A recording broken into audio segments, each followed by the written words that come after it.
কসবা কাণ্ডে ধৃত নিরাপত্তারক্ষী পিনাকি বন্দ্যোপাধ্যায় তার জেল হেফাজত আজকে শেষ হচ্ছে এবং আলিপুর কোর্টে তাকে নিয়ে যাওয়া হয়েছে। সোমবার থেকে কসবা আইন কলেজ খুলে যাচ্ছে এমনটাই কলেজের আইনজীবী জানান। এই যে পিনাকি, তার বিরুদ্ধে অভিযোগ উঠেছিল যে তিনি সবকিছু দেখেও কেন প্রতিবাদ করেননি, কেন তাকে গেট বন্ধ করতে বলল মনোজিৎ এবং তিনি গেট বন্ধ করে দিলেন। গার্ড রুমে ওই নির্যাতিতাকে ধর্ষণের অভিযোগ উঠেছে, তখন নিরাপত্তারক্ষী কি করছিলেন, কোথাও গিয়ে কি মদতের অভিযোগ উঠছে, এই সমস্ত বিষয় নিয়ে তাকে জিজ্ঞাসাবাদ চলছে। কি আপডেট রয়েছে এখনো কসবা ল কলেজের এই নিরাপত্তারক্ষীকে নিয়ে? রণয় রয়েছেন আমাদের সঙ্গে, আমাদের প্রতিনিধি, রণয়ের কাছ থেকে জানবো। রণয়,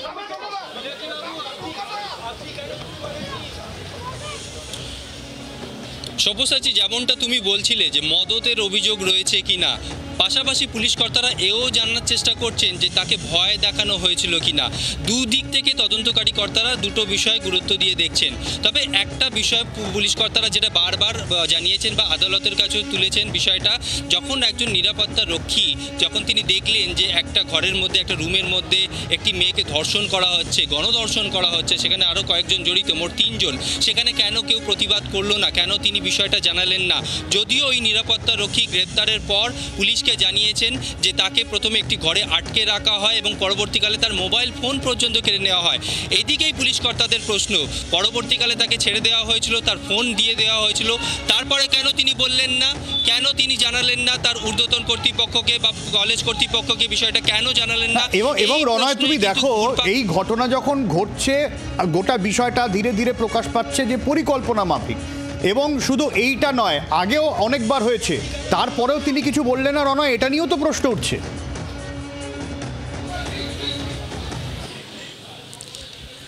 একদমই এটা নিয়ে যেরকম প্রশ্ন উঠছে, পুলিশ কর্তারা অন্য দিক থেকেও ভাবছেন। কারণ পুলিশ কর্তারা মনে করছেন যে এই মনোজিৎ মিশ্র এবং তার গ্যাং যেভাবে কলেজ চত্বরে দিনের পর দিন অত্যাচার চালিয়ে এসছে, বিশেষ করে মেয়েদের শিলতানি থেকে শুরু করে তাদের কটূক্তি এবং ছেলেদেরকে মারধর, অর্থাৎ মনোজিৎ এবং তার গ্যাংয়ের কথা অনুযায়ী না চললে সেখানে কপালে জুটতো মার। একজন বা দুজন মহিলা না, এবং যে নিরাপত্তারা রক্ষীরা কলেজে থাকতেন তাদেরকেও ভয়ে থাকতে হতো। এই নিরাপত্তা রক্ষী ভয়ে ছিলেন নাকি তাদের সঙ্গে ছিলেন, সেটাই এখন দেখার চেষ্টা চলছে। অনেক ধন্যবাদ রণয়। আইনজীবীর তরফে কি বক্তব্য শোনাবো আপনাদের? গতকাল সায়ন ব্যানার্জি যে পিটিশনটা করেছিল, ওখানে দুটো পার্টে অর্ডার হয়েছিল। সেখানে একটা অর্ডার ছিল ইউনিয়ন রুম বন্ধ থাকবে আর কলেজে কোনো আনওয়ারেন্টেড পার্সন ঢুকতে পারবে না। তো সেখানে আমাদেরও একটা বক্তব্য ছিল যে কলেজের পঠন পাঠনগুলো যেন চালু করা থাকে।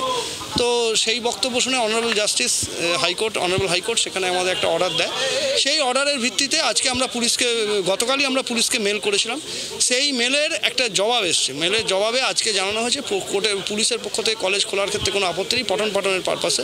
শুধু ইউনিয়ন রুম, গার্ড রুম, এই জায়গাগুলোতে আমরা অ্যাক্সেস করতে পারবো না। তো আমাদের তাতে কোনো অসুবিধা নেই। আর কলেজের কোনো রেজিস্টার, মেনলি হচ্ছে এমপ্লয়িজ রেজিস্টার আর যে সমস্ত যেগুলো এই রিলেটেড ডকুমেন্ট, সেগুলো উইদাউট দেয়ার পারমিশন আমরা ডিসপোজ করতে পারবো। কলেজ খুলবে এরকম কোনো সময়সীমা? আমরা তো সোমবার থেকেই কলেজের প্রসেস চালু করে দিচ্ছি। বাংলার আওয়াজ, বাঙালির আবেগ, জি 24 ঘন্টা।